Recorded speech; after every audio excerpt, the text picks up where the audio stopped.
નમસ્કાર મિત્રો, આજે આપણે વાત કરવાના છે નવા સેગમેન્ટમાં સમન્સ કેસ ને વોરંટ કેસ વિશે. વોરંટ કેસ શું હોય, સમન્સ કેસ શું હોય, તેના વિશે આજે આપણે વાત કરવાના છે. તો આપણે જો એમાં વોરંટ કેસનું જોઈએ તો વોરંટ કેસની ડેફિનેશન સેક્શન 2(x) આપવામાં આવેલી છે અને વોરંટ કેસની આપણે લીગલ વેમાં એની ડેફિનેશન જોઈએ તો warrant case means a case relating to an offence punishments of death, life imprisonment and exceeding 2 years of imprisonment. જે ઓફેન્સમાં ઉમ્રકેદની, મૃત્યુદંડની અથવા 2 વર્ષથી વધારેની સજાની જોગવાઈ હોય તે વોરંટ કેસ કહેવામાં આવે છે. એટલે આપણે વોરંટ કેસ એટલે જેમાં ડેન્જરસ ઇન્જરીવાળો કેસ હોય તેને આપણે વોરંટ કેસ કહીશ.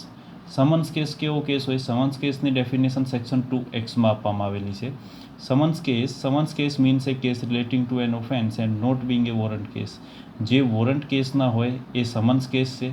અને મિત્રો આપણે વાત કરીએ સમન્સ કેસમાં જે ડિફાઇન ના કરેલું હોય કોઈ જગ્યા શિડ્યુલ 1માં કે ભાઈ આ વોરંટ કેસ છે કે સમન્સ કેસ છે, તો એ જો 2 વર્ષથી ઓછી ઇમ્પ્રિઝનમેન્ટનું હોય તો એ સમન્સ કેસ કહેવામાં આવે છે અને 2 વર્ષથી વધારેનું હોય તો એ વોરંટ કેસ કહેવામાં આવે છે.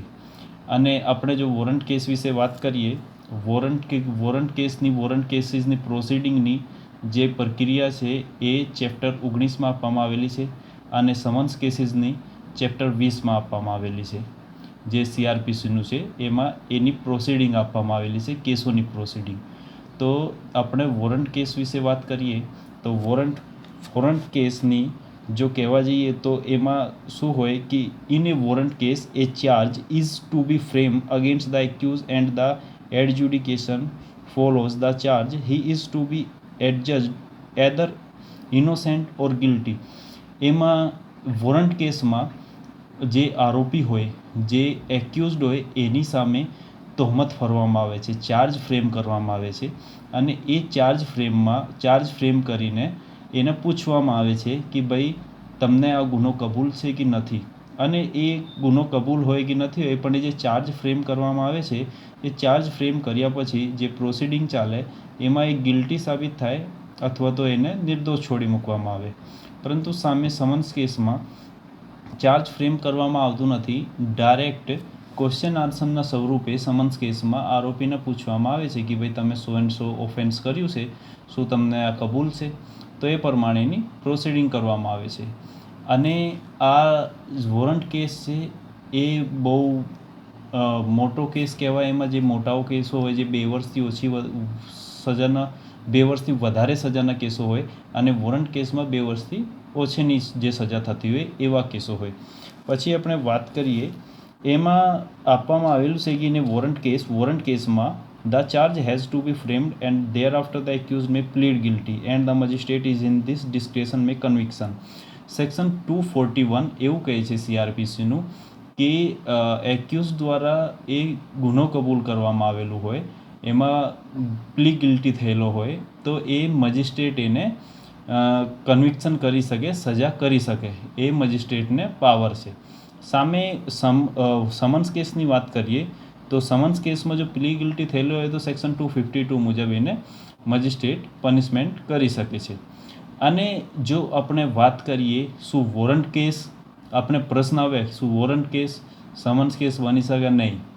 વોરંટ કેસ કોઈ દિવસ સમન્સ કેસ તરીકે ટ્રાયલ થઈ શકશે નહીં. પરંતુ સમન્સ કેસ જે છે, સમન્સ કેસ જો હોય એ 6 મહિનાથી વધારેની સજાની જોગવાઈ હોય તો એને વોરંટ કેસ તરીકે ટ્રાયલ કરી શકીએ. એ સેક્શન 259માં આપવામાં આવેલું છે. એટલે વોરંટ કેસ હોય એ સમન્સ કેસ ના બની શકે, પણ સમન્સ કેસને કન્વિક્શન કરવું હોય, સજા આપવી હોય તો વોરંટ કેસ તરીકે એને ચલાવીને પણ સજા આપી શકાશે. વોરંટ કેસ તરીકે સમન્સ કેસને એ સેક્શન 259માં આપવામાં આવેલું છે.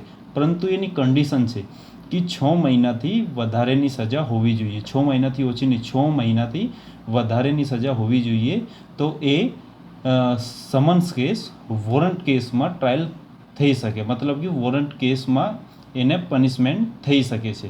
તો આપણે આ વાત કરી વોરંટ કેસ ને સમન્સ કેસ, જે 2 વર્ષથી વધારેની સજામાં આવતો હોય એ તમામ ઓફેન્સીસ વોરંટ કેસ છે.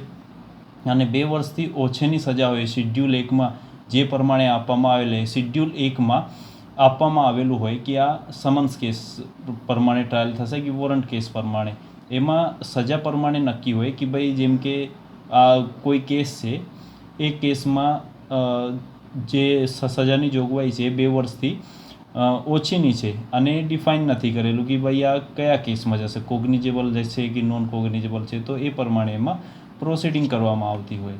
મોટા ભાગે જે કોગ્નિઝેબલ ઓફેન્સીસ હોય એ વોરંટ કેસમાં આવે છે, પરંતુ એમાં 2 વર્ષની સજાની જે જોગવાઈ હોય એ કેસ વોરંટ કેસ થઈ જાય જો એને કોઈ જગ્યાએ ડિફાઇન ના કરેલા હોય. અને જે 2 વર્ષથી ઓછી હોય એ સમન્સ કેસ થાય. એ બે વચ્ચે ડિફરન્સીસ છે અને બંનેની પ્રોસિડિંગ ચેપ્ટર 19માં આપવામાં આવેલી છે વોરંટ ટ્રાયલ કેસીસની, અને સમન્સ ટ્રાયલ કેસીસની ચેપ્ટર 20માં આપવામાં આવેલી છે. તો તમને આ ડિફરન્સીસ સમજણ પડી ગઈ હશે. તમને લેક્ચર ગમ્યું હોય તો મિત્રોને શેર અને લાઇક કરજો. Thank you.